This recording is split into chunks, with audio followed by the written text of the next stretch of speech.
Today on Ballistic BBQ, I'm going to be cooking up a gigantic USDA Prime Cowboy Ribeye on the Lone Star Grill's adjustable grill and smoker. I'm going to put a little bit of a Victorian twist on this recipe. Let's get going.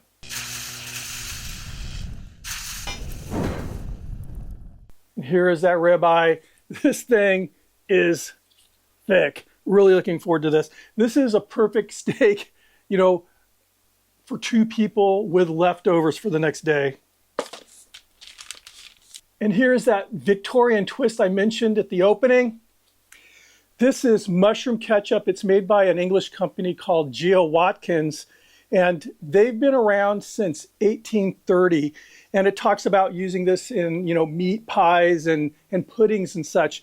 And you know, being an American, I can attest to the fact that when I hear the word ketchup, I go to pretty much one thing, which is tomato ketchup. But there are several different types of what they call ketchups, and this is one of them. And it actually has more of a kind of a Worcestershire sauce flavor to it. It has a nice earthy mushroom flavor, but then also with a nice spicy, tangy kick. And what I'm going to do with this is use it as sort of a base or a binder for the salt that I'm going to put on here. So I'm just going to pour this on. You'll see it's very, you know, very liquidy. Nothing like, and it smells really good. It almost has, like I said, a Worcestershire smell to it.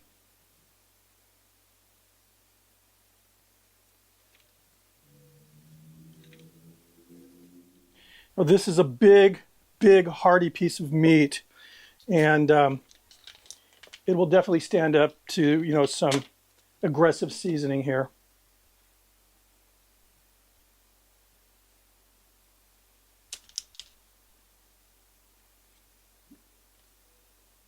So the mushroom ketchup is fairly salty, so I'm not going to go too heavy on the salt, but I'm going to use a Himalayan pink salt on here.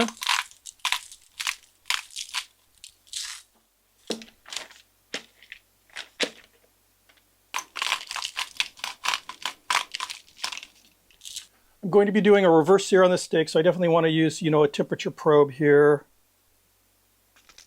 Just going to get it right in the middle, right in the center here. All right, very good. Let's get this on the grill. So as I said, I am using that LSG adjustable grill and smoker, and this is a really good cooker for this type of cook because it runs very well as an offset smoker, but it also runs extremely well as a grill. So I'll show you the setup.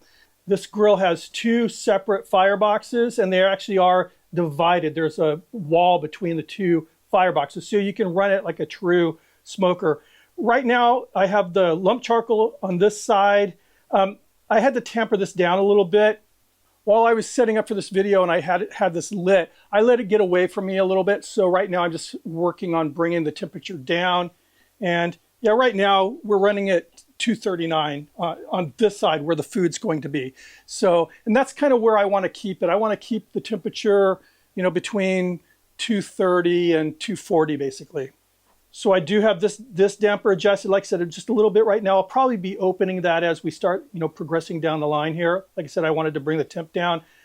This side here, as you can see, the damper is fully closed. And this cooker has two butterfly vents, one on this side, which is fully closed. So it's directing the smoke this way and the heat this way. And then this side, which right now is open about a quarter of a way.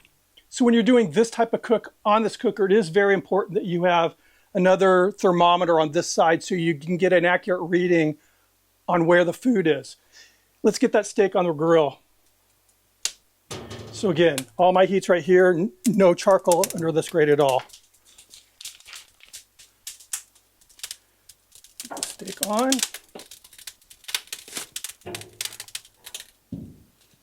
I'm going to add a couple hickory chunks just to get a little extra smoke.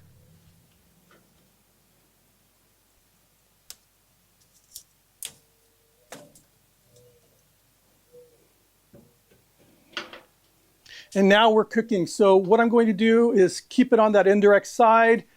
Once it hits about 90 degrees, I'm going to flip the steak. Once it hits 125 degrees Fahrenheit, I'm going to pull the steak.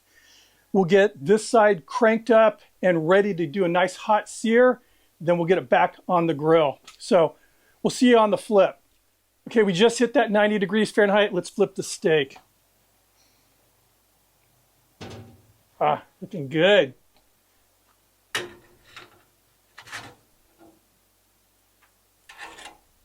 Nice. All right, next stop, 125 degrees. We've been cooking for an hour and a half now. We just hit 125. It's time to pull that steak off the grill.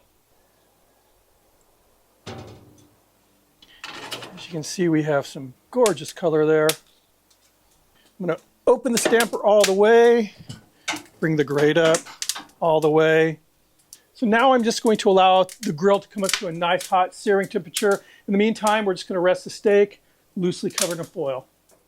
Okay, the grill is almost ready to sear off the steak. We're going to prep it for the grill though right now.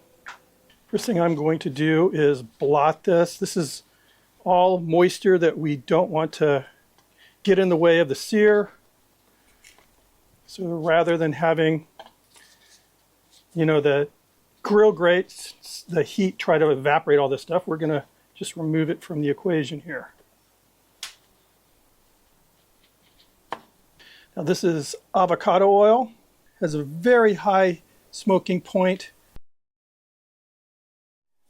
We're going to hit this with some pepper, some black pepper, freshly ground.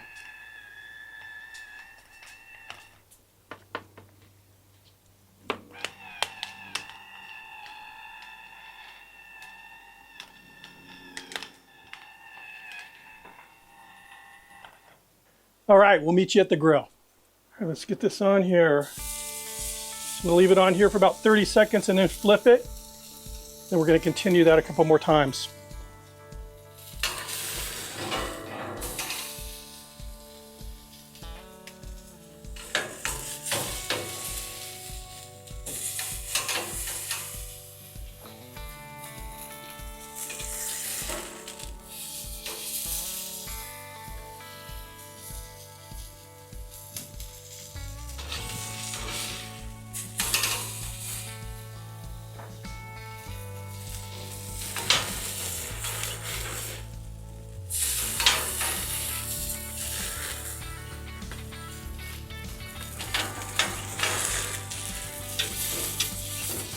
Give those edges some love here.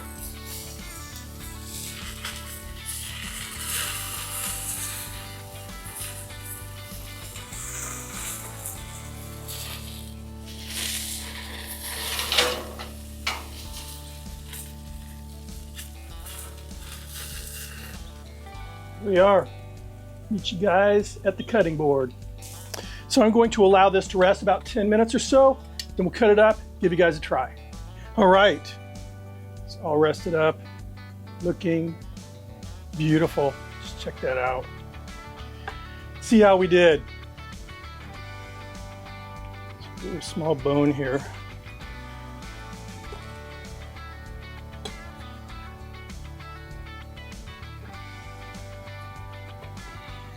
Nice.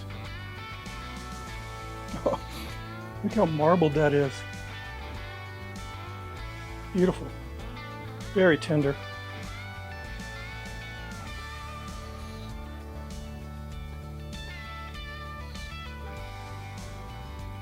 Wow.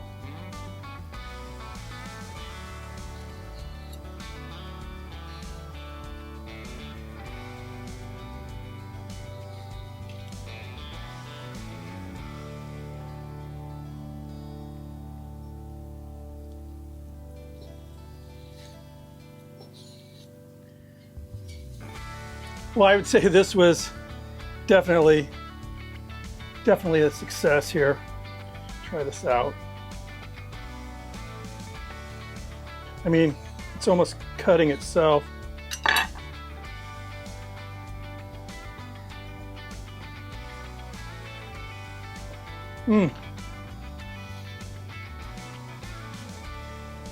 Juicy.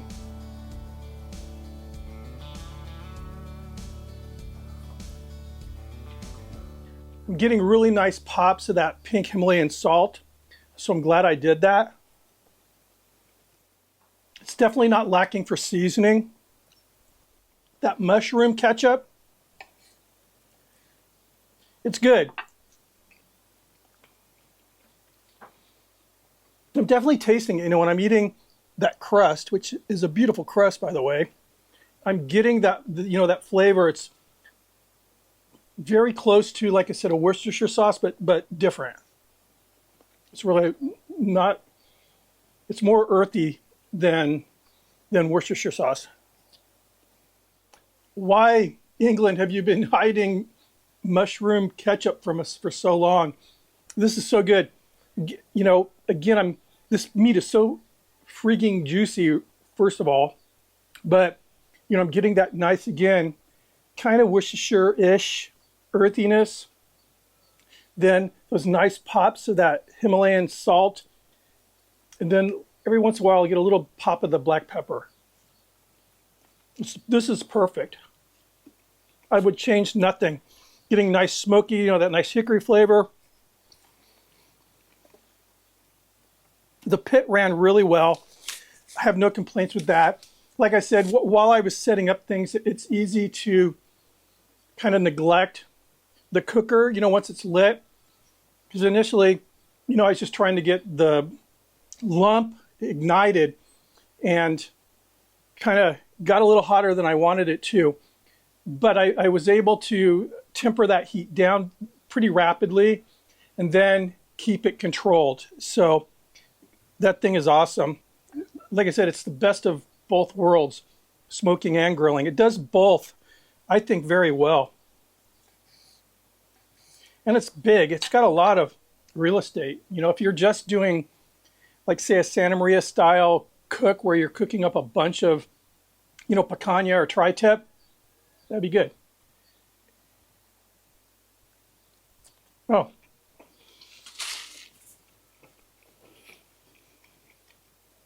Very happy with this cook. Anyway, thank you for stopping by.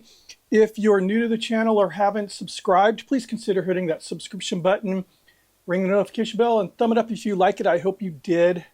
And any suggestions, feel free to comment. See you in the next video. Cheers.